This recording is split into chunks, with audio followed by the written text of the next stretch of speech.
관련돼서 국무조정실 감찰 조사 결과 알고 계시죠? 네, 거기에 충북도의 책임이 뭐라고 나와 있었나요?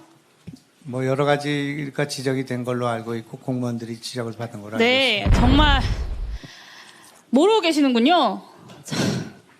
그래서 그 공평 일일이 여기다 이지하차도 관리 말씀드리. 주체이자 교통통제 권한을 가진 기관으로서 사고 발생 이전 교통통제 기준이 충족되었음에도 실시하지 않았다. 사고 당일 미호천 범람 신고, 위험 신고를 받았음에도 비상 상황에 대응하는 조치를 취하지 않았다. 모르세요?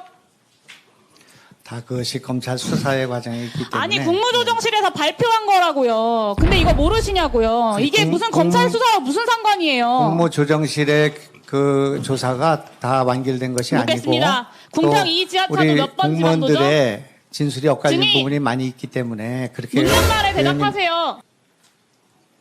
여쭤보는 말씀에 대답을 하십시오. 지금 유가족들 앞에서 이 오송 참사의 최소한의 진상을 밝히는 과정입니다. 궁평 이 지하차도 몇 번 지방도입니까? 네, 도로법상 508번 지방도고요. 그 도로법상 508번 지방도의 도로관리청 누구죠? 충청북도입니다. 네, 충청북도입니다. 도지사 본인이세요.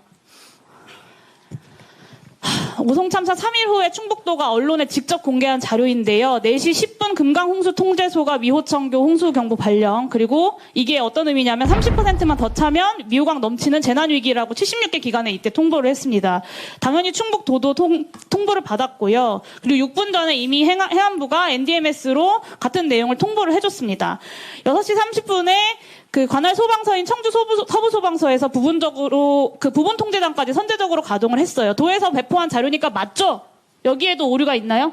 그 자료를 보지 않았으면 맞을 겁니다. 네네. 정말 네, 할 말이 없습니다. 도로법 76조에 따르면 도로관리청, 그러니까 도지사님 본인이세요. 증인 본인은 지진, 홍수, 폭설, 태풍 등 천재지변이나 이에 준하는 재해가 발생하였거나 발생할 우려가 있어 도로에서 통행이 위험하거나 교통이 장시간 마비될 우려가 있는 경우에 교통통행을 금지 또는 제한할 수 있게 되어 있습니다. 이게 현저한 우려가 아니고요. 재해가 발생할 우려가 들면 제한을 하라고, 금지하라고 한 겁니다. 왜냐? 선제적 대비. 이게 인명과 재산 피해를 막기 위한 재난 대응 시스템의 핵심 아닙니까? 맞죠? 네. 듣고 계세요? 네. 오송 참사 직전까지 충북도지사에게 미호청교 제방 범람과 궁평 이 지하차도 침수 위험을 알리는 수많은 상황 전파들이 있었는데 여기에 대해서 충북도가 그리고 증인이 아무 일도 하지 않으신 겁니다. 아무 조치도. 더군다나 네. 당시 충북도가 재대본 운영하면서 비상 3단계까지 발령을 했는데 그럼에도 불구하고 그 수장인 도지사가 재난안전법 46조 시도지사가 실시하는 응급조치인 대피명령, 위험구역 설정, 강제대피 조치, 통행 제한 이 중에 아무것도 하지 않았습니다. 도민의 생명을 지켜야 할 도지사로서 재난 대비와 대응 책임을 방기한 재난안전법 위반 행위입니다. 동의하십니까? 제가 좀 말씀드릴 기회를 동의하십니까? 주시겠습니까? 동의하시냐고 물었습니다. 네. 지금 검찰이 조사를 받고 있기 때문에. 네, 변명으로 일관하시기 때문에 그리고 회피로 일관하고 계시기 때문에 본인이 뭘 하셨는지 제가 다시 상기해 드릴게요. 네, 비상 3단계 중으로 관내에 사고가 빗발치는데도 전날 서울 출장 가시면서 근무지 이탈한 거 앞에서 많은 분들이 지적하셨으니까 제가 여기서 다시 짚진 않겠습니다. 증인이 6시 20분에 재난상황실에서 집중호우 재난상황 점검회의 그리고 6시 40분에도 장소를 옮겨서 또 회의를 하셨습니다. 그리고 앞서 말씀드렸던 것처럼 4시 10분에 미호천교 홍수경보가 발령이 됐었고 6시 40분에는 계획 홍수위 도달 그러니까 최고 수위에 이르러서 범람이 시작이 된 겁니다. 이때 회의에서 미호청교 위험하니까 모든 대응을 다 해라. 이 한마디라도 하셨나요? 범람이라고 하기 어렵고 제방이 붕괴됐습니다. 네. 7시 40분에 아예 기가를 하고 8시 59분에 SNS 올리고 9시 44분과 10시에는 오송 지하차도 침수했다는 연락까지 받았는데 수차례 경고된 미호강 제방 붕괴 때문인 것이 당연한데도 아무 조치도 안 하신 거 아닙니까? 더 경악스러운 건 희생자가 늘어나고 있다. 그리고 12시 48분에 비공식적 사망자가 7명으로 추정된다라고 수행비서한테 보고받으셨어요. 그런데 맛집 가서 1시 8분에 식사하고 1시 20분에 되어서야 현장에 도착하신 겁니다. 비공식적 사망자가 7명이라고 추정된다고 보고 받으신 이후에도요. 그럴 리가 이미 있겠습니까? 한참 전에 언론에서 속보까지 나고 있던 상황이었습니다. 수많은 희생자들이 지하차도 한가운데에 있던 그때에 증인께서는 맛있는 음식을 드시고 계셨던 겁니다. 이게 대한민국의 정치 그리고 공직자의 현실이라고 저는 정말 믿고 싶지가 않아요. 유가족분들은 어떠시겠어요? 재난 대응의 경각심과 책임성이 얼마나 낮으면 도지사라는 분이 모든 권한과 책임을 쥐고 있으면서 어떻게 이렇게까지 아무것도 안 하셨을까? 저는 정말 믿기지가 않습니다. 본인의 책임 인정하시고 사과하시고 도민들에게 책임 있게 사퇴하시는 것이 맞다고 저는 생각하는데 어떻게 생각하십니까? 네, 전혀 사실에 근거하지 않고 있기 때문에 그리고 일방적으로 말씀하시잖아요. 그러니까 제가 묻는 것만 답변하세요. 저한테 답변할 기회를 주셔야죠. 묻지 않은 걸 자꾸 답변하시니까 그러는 것 아닙니까? 아니 제가 7명이 그리고요, 또 실종됐다는 얘기를 듣고 말씀드릴게요. 식사를 하러 갔다는 얘기가 어떻게 38만원 업투비 가능하겠습니까? 결제한 내역이 있지 않습니까? 짜그리집. 예?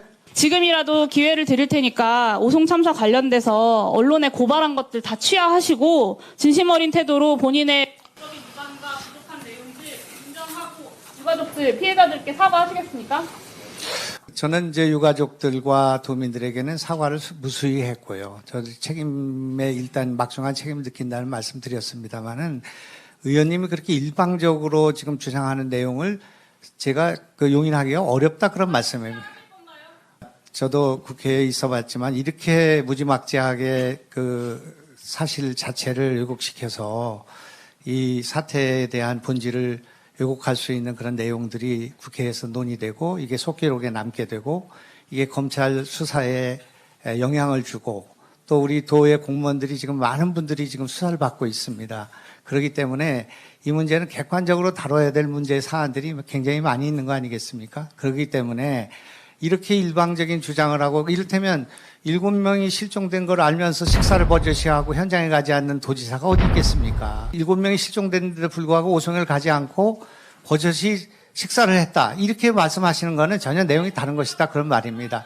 제 그 현장에 가지 않은 것에 대해서 개탄하고 제가 일찍 갔어야 된다는 그런 뜻으로 한 말씀인데 그것이 무슨 제가 거기 가지 않았기 때문에 해결하지 못했다는 식으로 그걸 인용하고 하는 것은 부분을 가지고 하는 말씀이고요. 증인이 답변하는 과정에서는 모든 것이 다 명확하지가 않고 엉망진창입니다. 그래서 세 가지 경우 중에 하나일 것 같은데요. 하나는 수행비서가 허위로 이 문서를 작성했다. 하나는 증인이 지금 위증을 했다. 세 번째는 충북도 내에서도 당일의 상황에 대해서 단 하나도 정리가 되어 있지 않다. 이 세 가지 종류 중에 하나일 거라고 생각합니다. 특히 이 중에 수행비서가 이 문서를 허위로 작성했거나 아니면 증인이 위증을 한 것이라면 위원회 차원의 고발이 필요하다고 생각합니다. 그래서 위원장님과 간사님들께서 이 부분을 좀 검토해 주셔서 위원회 의결을 해주시기를 요청드립니다. 이상입니다. 예, 알겠습니다. 위원장님, 이 문제에 대해서는 제가 아니 지금 이렇게 회의가 왜 이렇습니까? 이렇게 거의로 고발을 한다고 하는 사실 자체를 잘못 언제 이해하고 고발을 한다고 그랬어요? 아니 고발해달라고 하는 거 아니겠습니까? 상황 아닙니까? 근데 이걸 보고 계신 분들은 제가 아니 지금 증인은 묻지도 않은 질문을 하고 지금 제가 질의를 해야 되는데 끼어들. 잠시 주목해 주시길 바랍니다. 구독자분들에게 특별한 선물을 준비했는데요. 제가 항상 여러분들께 강조드리는 말씀이 있습니다. 이슈와 뉴스만 꾸준히 챙겨보셔도 충분히 돈을 벌 수 있다고 말씀드리는데요. 여기 보이시는 채널의 영상을 보시면 어떤 생각이 드시나요? 그냥 눈에 보이시는 뉴스와 영상만 보시고 아무 생각이 없으신가요? 그렇다면 전 잘못된 것이라고 말씀드리고 싶습니다. 그 이유가 무엇이냐면 제가 8월 초에 뭐라고 말씀드렸나요? 지금은 바이오에 관심을 가져야 한다고 뉴스만 보고 넘기지 마시고 투자를 직접적으로 생각해야 한다고 말씀드렸는데요. 이런 썸네일들과 영상을 통해서 충분히 구독자님들도 전달이 되셨을 겁니다. 이런 바이오 이슈가 되었을 때 부자들은 어떻게 생각할까요? 바이오 관련주 무엇이 있는지, 어떤 종목이 가장 좋을지, 어디에 투자해야 돈이 몰릴 수 있는지 자연스럽게 생각하라고 말씀드렸습니다. 지난번에 구독분들과 함께하는 주식으로 수익 내기를 진행했었는데요.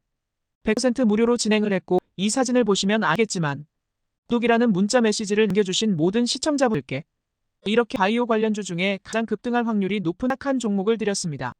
8월 14일에 우정바이오를 추천드렸습니다. 여기 나와 있는 사진을 보시면 정확히 얼마에 매수하고 어떤 종목을 사야 하는지 어느 지점에 팔아야 하는지 이런 부분들까지 여러분들에게 정확히 알려드렸는데요. 실제로 많은 분들께서 수익을 보셨습니다. 오른쪽을 보시면 알겠지만 8월 13일에 우정바이오를 소개해드리고 나서 실제로 며칠이 지나지 않고 이렇게 주가가 상한가가 되었습니다. 당시에도 굉장히 많은 분들이 제가 든 이 종목으로 수익을 냈습니다. 지난번과 똑같이 구독이라는 문자를 보내주시면 이번에 이슈가 되고 있는 주식 중에 앞으로 대장주의 구실을 하면서 주가 가장 크게 상승할 한 종목을 시청자분들에게 문자로 종목명과 사고자 하는 시점을 모두 알려드리겠습니다. 이 영상을 보시고 계시는 시청자분들 중에 종목이 궁금하시는 분들은 남녀노소 시간대 상관없이 이렇게 상단에 번호를 항상 남겨놓고 있습니다. 전화번호 010-8025-2352 똑같이 묘 급등 주식 문자를 보내드리겠습니다. 돈을 받는 것도 아니고 투자를 대신해드리는 것도 아니고 부담 없이 구독 문자 보내주시면 되십니다. 수익이 나신다면 구독과 좋아요 한 번씩